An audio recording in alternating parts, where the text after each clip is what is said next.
kuzungumza naye mawili matatu hapa, wakati tutaendelea pia na taarifa zingine za michezo kwa ambao wanatusikiliza. Najua ndugu zetu kutokea Njombe, kutokea Mbeya mjini, bila kusahau Songwe na maeneo mengine pia ambao mnatusikiliza. Jana kulikuwa na mkutano mkubwa kweli kweli pale Rwanda Nzovwe Mbeya mjini, na leo pia wana mkutano hapa Ulanikera pamoja na Busokero. Karibu sana kiongozi. Unaweza kuisomelea mic kidogo. Asante na shukuru sana. Ndio, karibu sana. Hii ndio KLFM, na unaweza kuanza kujitambulisha alafu wadau wetu ambao wanatusikiliza waweze kufahamu. Karibu sana. Asante. Mimi naitwa Dr. Willibrod Slaa. Ni mgeni hapa Kyela leo, lakini mimi ni mwenyeji sana Kyela. Watu wa Kyela nadhani wananifahamu kwa muda mrefu. Tumefanya mengi pamoja. Nashukuru kwa ukaribisho. Nashukuru sana. Kiongozi hapo, karibu. Asante. Nakushukuru. Mimi naitwa Heche. Ni makamu mwenyekiti wa Chadema, na tuko hapa kwa ajili ya kazi ya kujenga chama na kujenga demokrasia nchini. Karibu sana. Kiongozi hapo, karibu. Asante sana. Mimi naitwa Frank Jeji Makajoka. Ni makamu mwenyekiti kanda ya Nyasa. Okay. Yeah.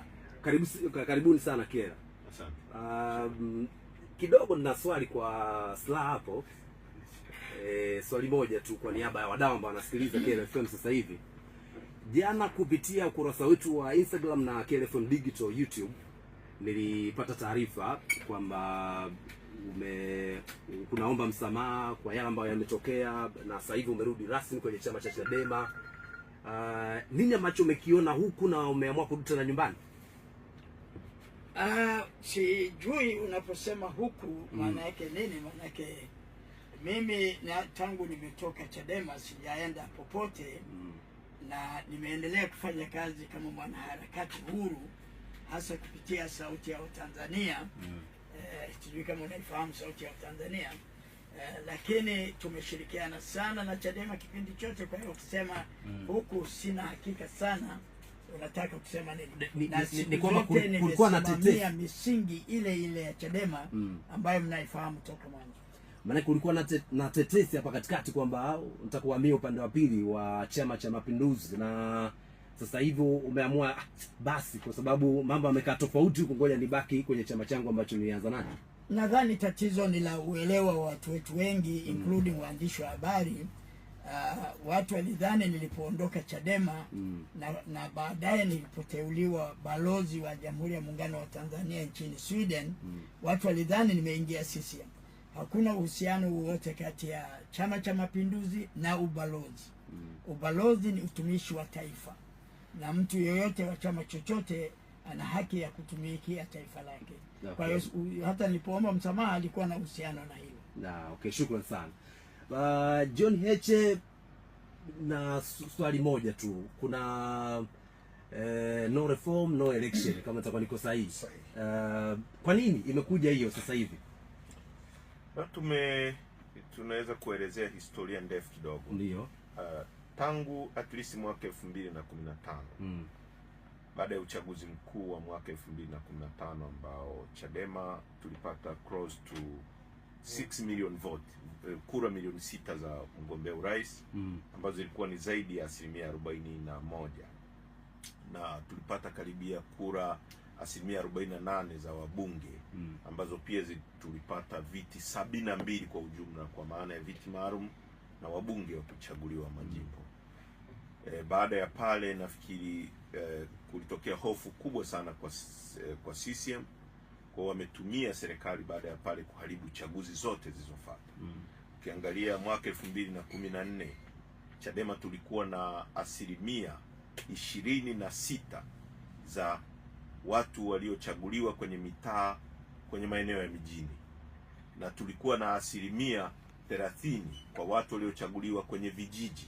Kwa maana hiyo CCM ilipata kama 70% kwenye vijiji, na kwenye mitaa pia ilipata 60% kama 60 na kitu.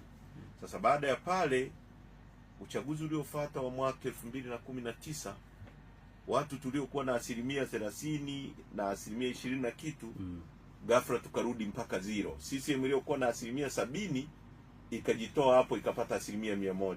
Kwa maana hiyo watu wengi sana walikatwa majina, na huwa napenda kutoa mfano. Kuna mzee mmoja anaitwa Getende kule kwetu, alikuwa na degree 2 na alikuwa mwalimu, lakini aliambiwa hajui kusoma na kuandika. Mwalimu mstaafu ambaye amefundisha chuo kikuu, ana degree 2, alikatwa jina kwamba hajui kusoma na kuandika. Kwa hiyo wagombea wetu waliondolewa wengi. Hiyo ni mwaka 2019. Tulipokuja mwaka 2020, sisi kwa mfano Tarime tulikuwa tunaongoza halmashauri, tulikuwa na madiwani 26 kwa ujumla. Chadema tulikuwa na madiwani 16. CCM walikuwa na madiwani 10. Tulikuwa na mbunge, na hizo ni halmashauri zote mbili, ya Tarime mji na Tarime vijijini. Tulikuwa tunaongoza mbunge, madiwani kwenye halmashauri zote mbili.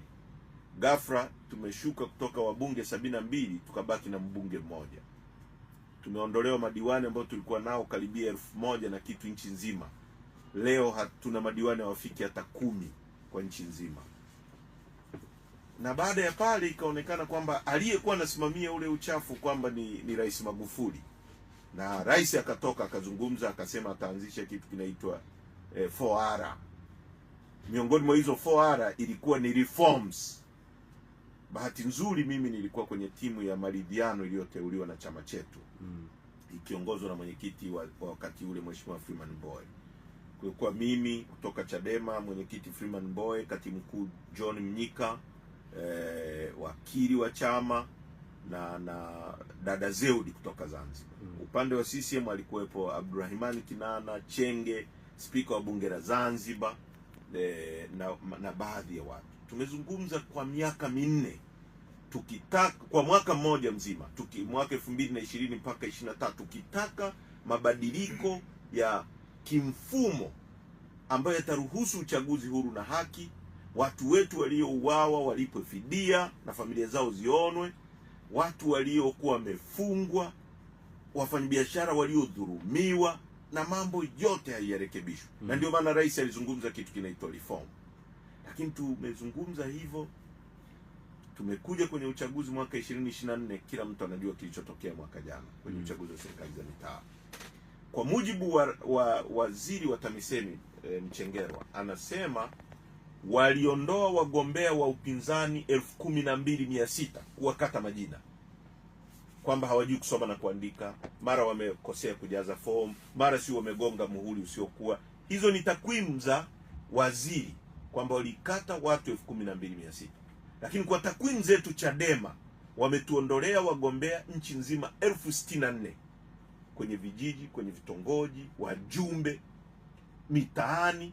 Kwa hiyo mnaenda kwenye uchaguzi tayari CCM ina watu 1064 wameshinda kabla ya uchaguzi, kwa hila, kwa wizi, kwa kuutisha watu, na watu wengine wakauawa. Nakumbuka kilichotokea kule Singida, mtu amepigwa risasi kwa sababu anagombea kitongoji. Sasa sisi tumesema hatuwezi kuendelea kuishi kwenye mazingira ya aina hiyo, ambao kila uchaguzi watu wanauawa, wagombea wa upinzani wanakatwa majina, hata wale wanaoruhusiwa kwenda kugombea hawaruhusiwi kuweka mawakala wao wanaondolewa.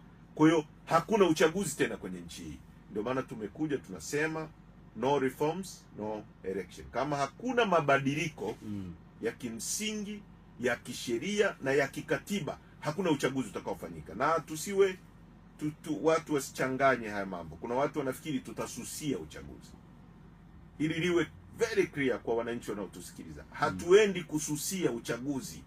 Tunataka tuhamasishe wananchi wazuie usifanyike uchaguzi kwenye nchi, kwa sababu hakuna maana tena kufanya uchaguzi wakati watu wanaiba kura, wananchi hawana watu wa kuwasemea bungeni. Ndio maana tunaenda kwa wananchi sasa kuzungumza nao watuunge mkono kwenye hii kauli mbiu. Tumezungumza na NGOs, mashirika mbalimbali, taasisi, asasi za kiraia. Tumezungumza na mabarozi, tumeshaonana na barozi wa Norway nchini, tumemweleza. Tumezungumza na barozi wa Marekani, tumezungumza na wazee maarufu wakina Jaji Warioba, tutazungumza na viongozi wa dini, tumeshawafikia. Tunakwenda kwenye viongozi wote wa makanisa na misikiti, tunawaonesha namna ambavyo nchi hii hakuna uchaguzi tena, jinsi ambavyo watu wanauawa wakati wa uchaguzi, na tunataka watusaidie kwa pamoja wote kama Watanzania. Tuiambie serikali hatukubali tena kwenda na mwenendo wa kiuchaguzi wa aina hii. Tunataka mabadiliko ili tunapoenda kwenye uchaguzi anayeshinda ashinde kwa haki na akawaongoze wananchi. Unafikiri kwamba kuna urahisi kiasi hicho wananchi kuwaunga na kuhakikisha kwamba uchaguzi haufanyiki kutokana na haya ambayo umesema mabadiliko? Wananchi wanahitaji kueleweshwa na hatusemi ni kazi rahisi. Uchaguzi ni mwezi wa 10, kipindi kifupi ambacho kimebaki. Kuna urahisi kiasi gani au ugumu kiasi gani kumshawishi mtu ambaye alikuwa na notion kwamba anaenda kumchagua kiongozi ambaye anamhitaji? Kwanza wananchi wanajua hakuna uchaguzi. Wanajua viongozi wanaochagua hawatangazwi kuwa viongozi. Wananchi wanajua hata hapa Kyela watu waliowapigia kura jinsi ambavyo walinyang'anywa vitongoji, mitaa na vijiji. Watu wanajua kwamba CCM wanapora mamlaka ambayo ni ya wananchi na kuwanyima wananchi sauti. Hilo linafahamika kwa wananchi. Wananchi wanachotaka ni sisi kuwaelewesha ni hatua gani tunazochukua. Ndio hili sasa tunalofanya, kuwaelewesha na kuwaleta pamoja kwa nchi nzima. Na ndio maana tunataka viongozi wa dini wazungumze hivyo.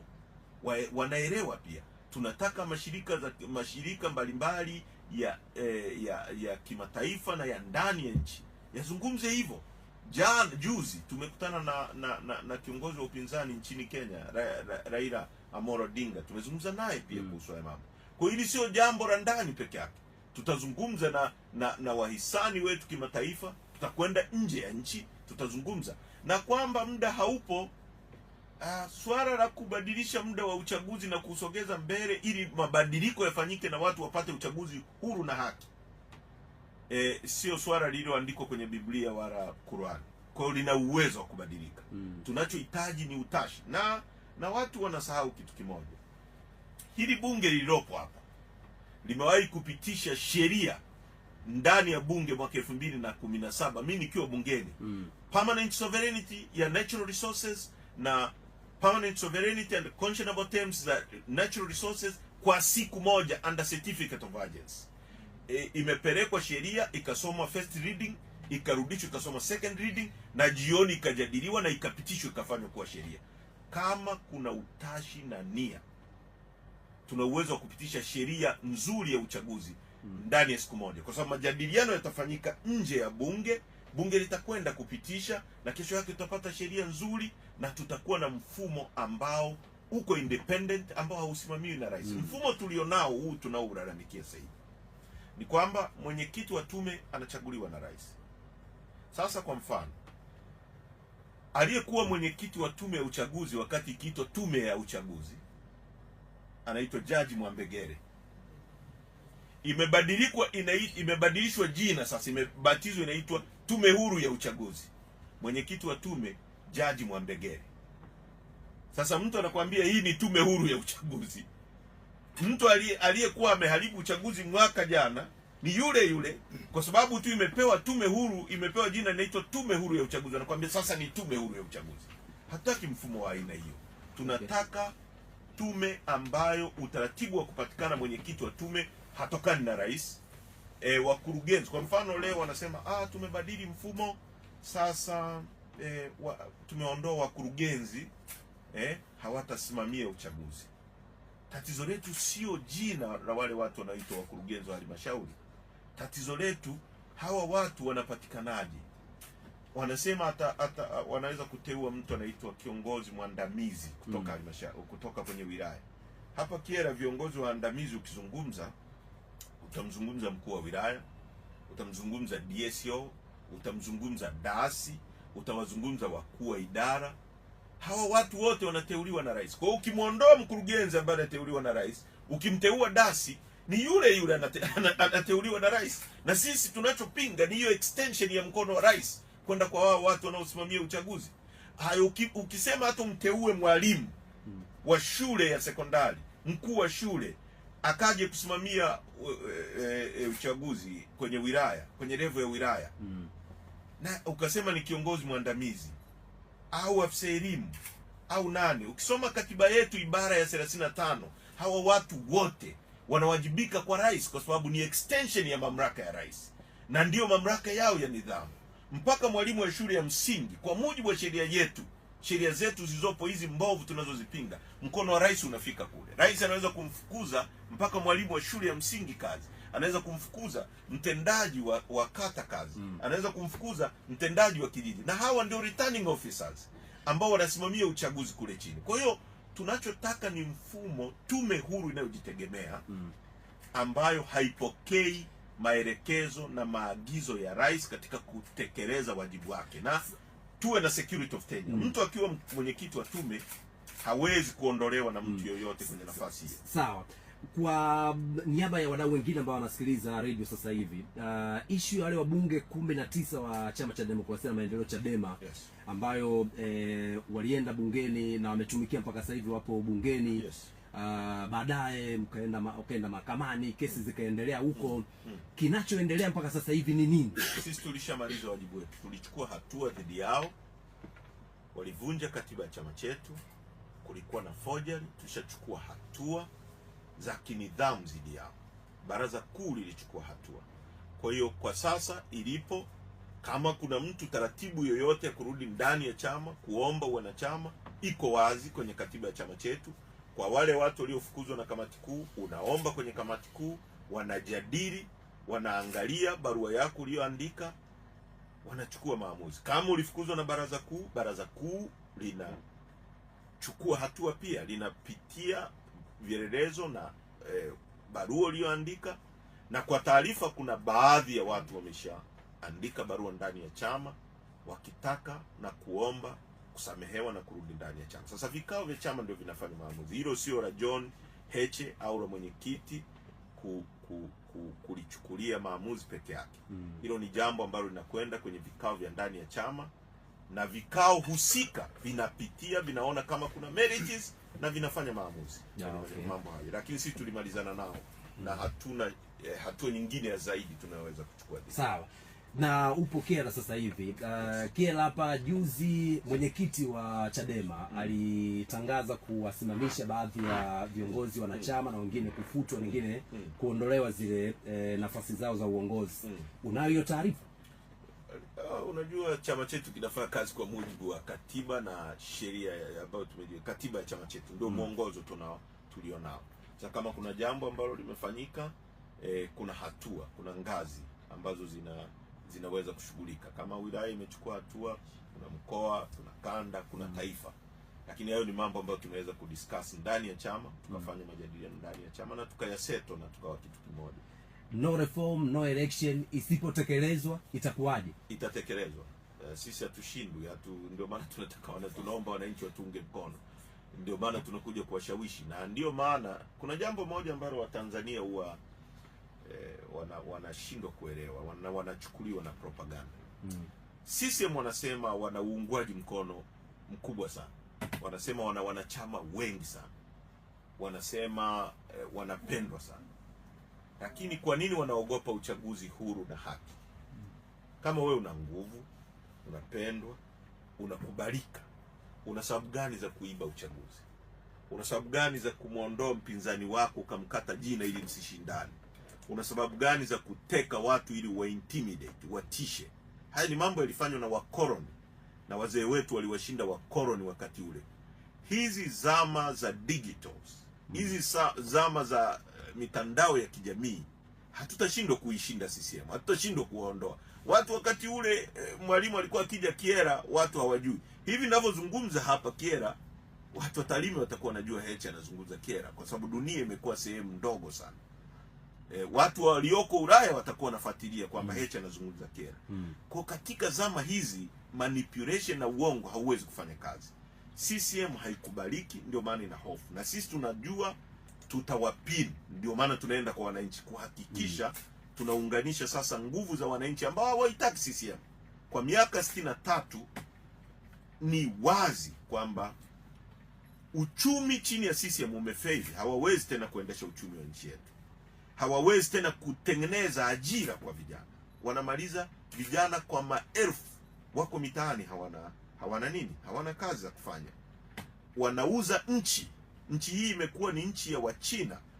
Hapa kwenu Mbeya, nenda Chunya, Wachina wamejaa kule, wanachimba madini.